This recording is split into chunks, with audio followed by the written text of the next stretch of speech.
Hello, my name is Racehl and I am here today to share my presentation on Neuroheart Education, which is bringing in coaching and neuroscience into the learning process and really having a great impact on delivery and how we can help our learners to learn. Now, over the last 50 years, I think we've witnessed how neuroeducation has little by little been penetrating everything that we do. And we have the neuro prefix in so many different things nowadays. And obviously along the way, we've got neuropsychology, emotional intelligence. We've got a lot more of the cognitive sciences bringing us practical implementation and practical steps to apply into how we are delivering knowledge and how we are transferring knowledge as educators.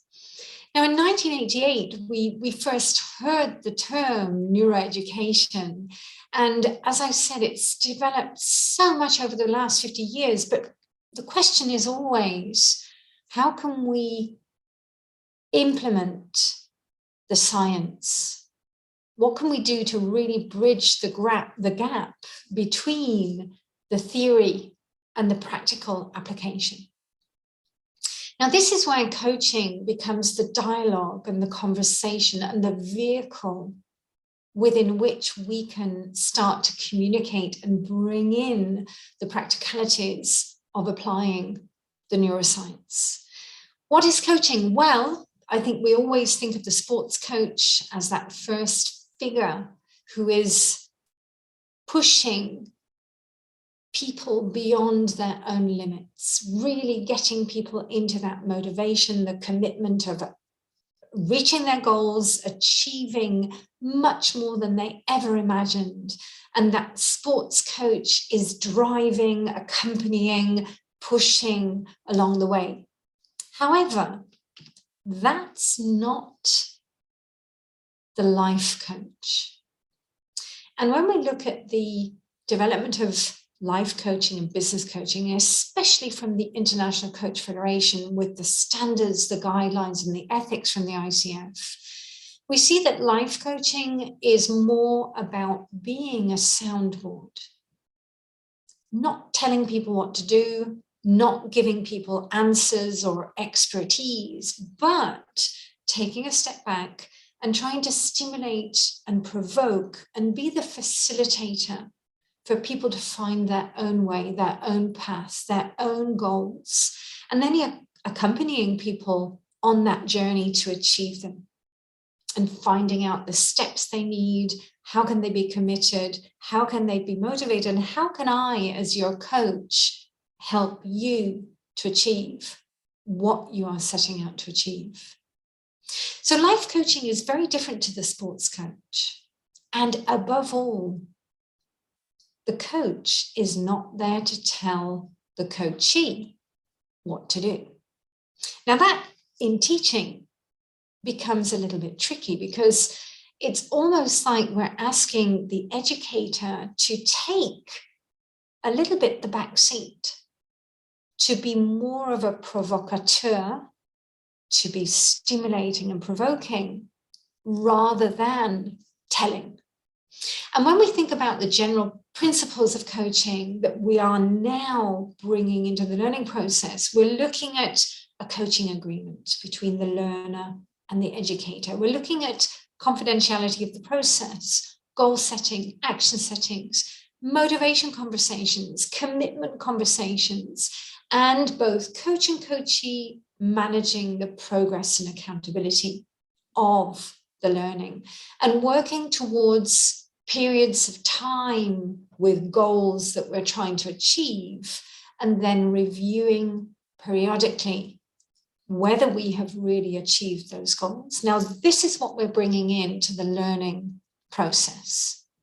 How can coaching enhance learning? Well, firstly, from the viewpoint of changing the way that we communicate as educators, understanding how powerful words can be, how powerful our questions need to be, how we need to change the way that we listen, have compassionate conversations, give positive feedback, and definitely maintaining that calm presence, that equanimity as the educator throughout. Now, just a little bit of neuroscience, words can really impact our learners. Words can change the brain. One word can influence the genes that regulate physical and emotional stress. So by us becoming much more conscious of what we are saying and how we are communicating is going to have such an impact on our learners. Powerful coaching conversations are about having a coaching mindset, bringing in coaching competences that are going to deepen the trust and the intimacy, the way that we communicate with active listening, demonstrating how we listen, firing appropriate questions and not just wildly firing questions, signposting all the time, indicating where we're going to go, reformulating, giving feedback, and really being in the moment. Every learner is different.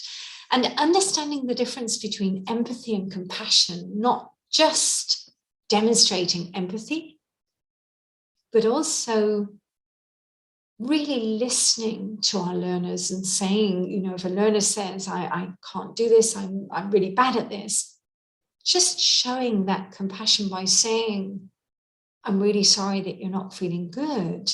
What can we do to change the way that you're feeling, and moving them into compassionate action?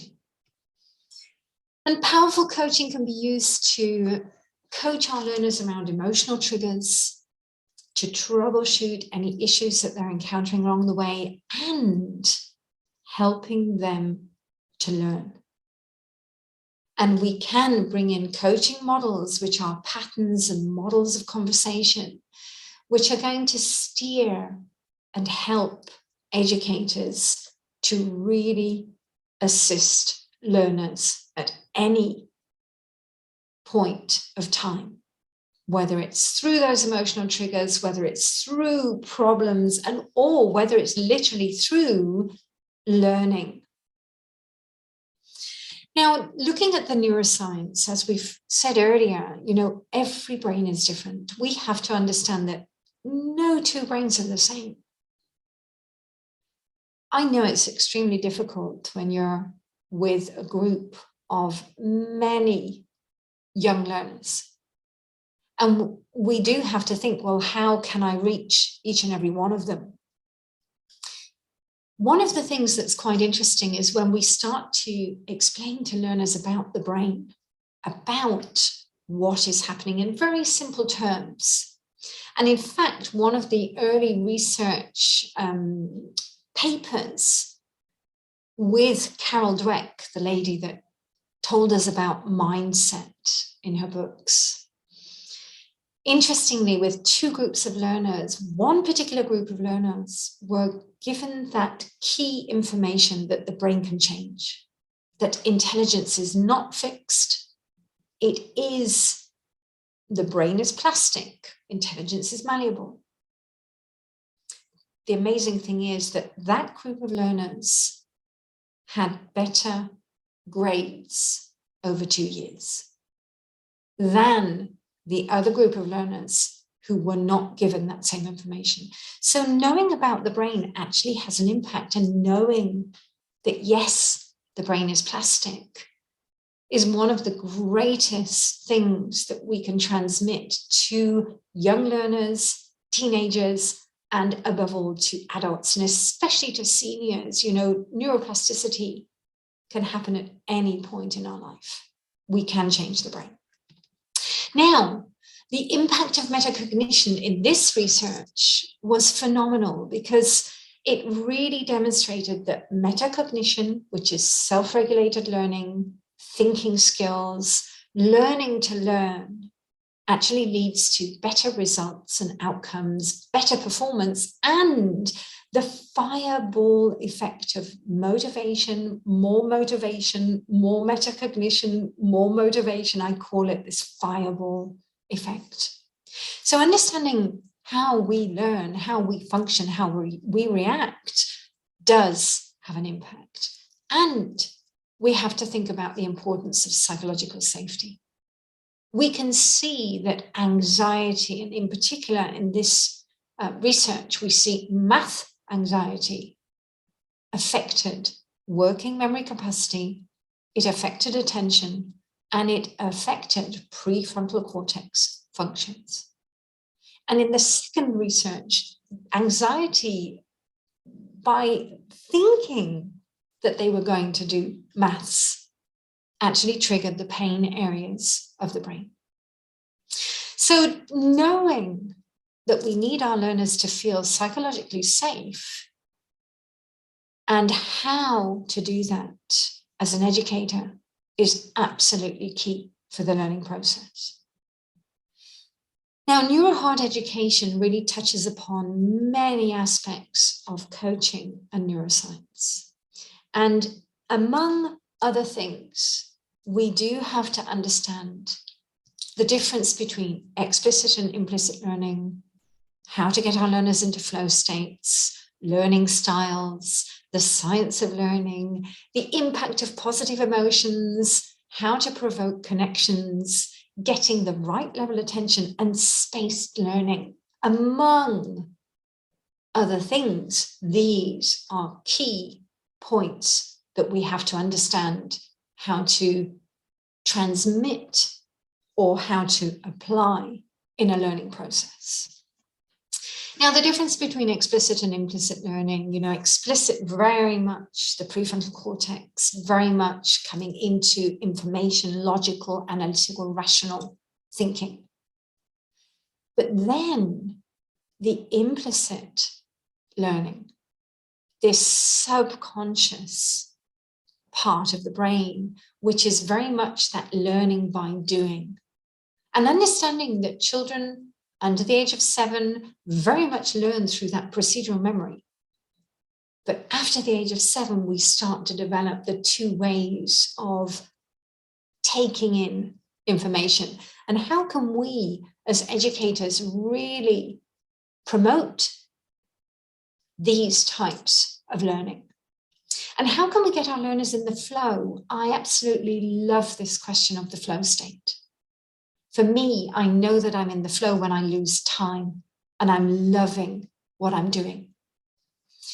And Montessori children demonstrate more flow experiences than students in other settings. How can we, as educators, provoke and promote the flow state? And what about learning styles? Is it a neuromyth? Well, actually in 2012, we had the research saying that we thought that students learned best when they were learning with their dominant sensory style. However, by 2018, we then shifted into the science of learning, where we now see that multiple sensory input is going to get better results. But maybe we do have learners who enjoy or have preferred ways of learning. Maybe we need with children to get them to discover. And a lot of the time we could look at different ways to do things and get children to experiment and share their experience of what they are feeling and whether it really is helping them to learn. Plus the impact of positive emotions. How can we understand that, positivity is going to get the dopamine flowing, and so is curiosity, novelty, variety, bringing in a little bit of challenge, but getting them to feel in control, getting them to receive real-time feedback, and also creating reward systems that's going to get dopamine flowing. Very important for the learning process, because when we are learning through association, the more dopamine in this prefrontal cortex, the more connections per second. We know that the brain is a connection machine. So how can we constantly provoke and connect, get them to scaffold from previous knowledge? And how can we get the right level of attention in our learners? We need to get that peak attention to get the peak performance. And in addition, we need to understand what it means to space the learning out. Drip by drip, learning is going to be much better for the long-term memory. One little tip, we know from the research that tests are extremely effective. However, the word test makes people very nervous. So just by changing that to consolidation or review is going to help learners stay calm. So maybe if you're planning a test for next week, you could say to your learners, how about a quick consolidation before we start next week? And that will help to hopefully keep their brains calm. Neuroheart Educational Coaching is for teachers of any discipline. Neurolanguage Coaching is specifically for language teachers. The philosophy is the same. The philosophy is bringing in the coaching and the neuroscience into the learning process.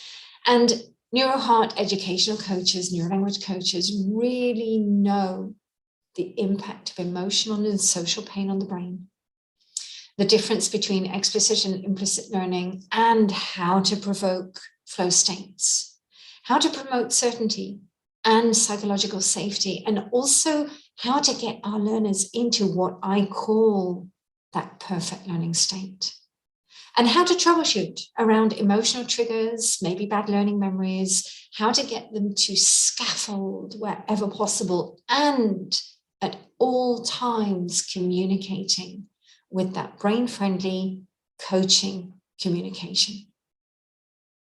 And in the end, it is a constant dance. I always think it's a dance between teaching and coaching, but very much bringing communication into coaching conversations, using coaching skills, coaching competences as professional coaches, really understanding how the structure of coaching can be used and maximize learning, understanding how the brain works, functions, learns, and implementing the neuroscience, being the bridge from the theory to the practice. That's what we are doing. Developing learners' awareness of their own brain, that metacognition coming in. And we have some unique coaching models, in particular the PACT PQC, which is used for learning from our perspective, teaching, but in a coaching style. Constantly brain-friendly and constantly creating learner roadmaps, breaking it down so that everything becomes manageable. And the whole learning process becomes much calmer for both the coach and the coachee. And behind everything that we are doing, we now are working together with the Neuroheart Education Foundation, which has as the major mission really to transform teachers and transform learners, with the mission and the vision to firstly equip educators and learners for the 21st century. We're looking at reshaping, transforming educators who then in turn are going to be transforming their institutions, their schools, their colleges worldwide. And we're looking to provide training programs to educational institutions which are much more aligned to the needs of the 21st century. Training around emotional intelligence, neuroscience, neuroeducation, training even coming into yoga for children, and the superhero approach to learning for children, where children are able to manage themselves. A lot of our training programs are going to be equipping educators to be able to bring more techniques and more calmer delivery and transfer of knowledge to learners. They're going to get the necessary tools to deliver Neuroheart education.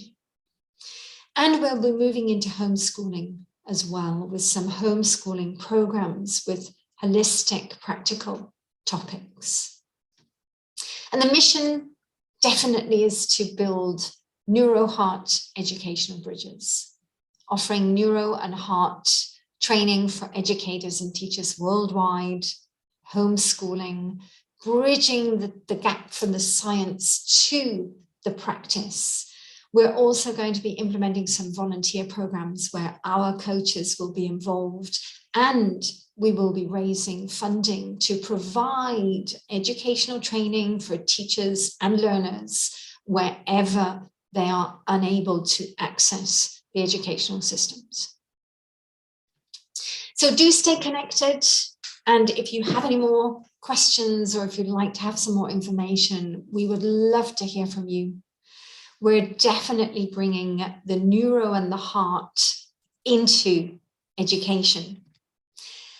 And if you would like to connect with me personally, you can always send me an email at info@efficientlanguagecoaching.com, and definitely happy to connect in with all of you Neurohearters worldwide.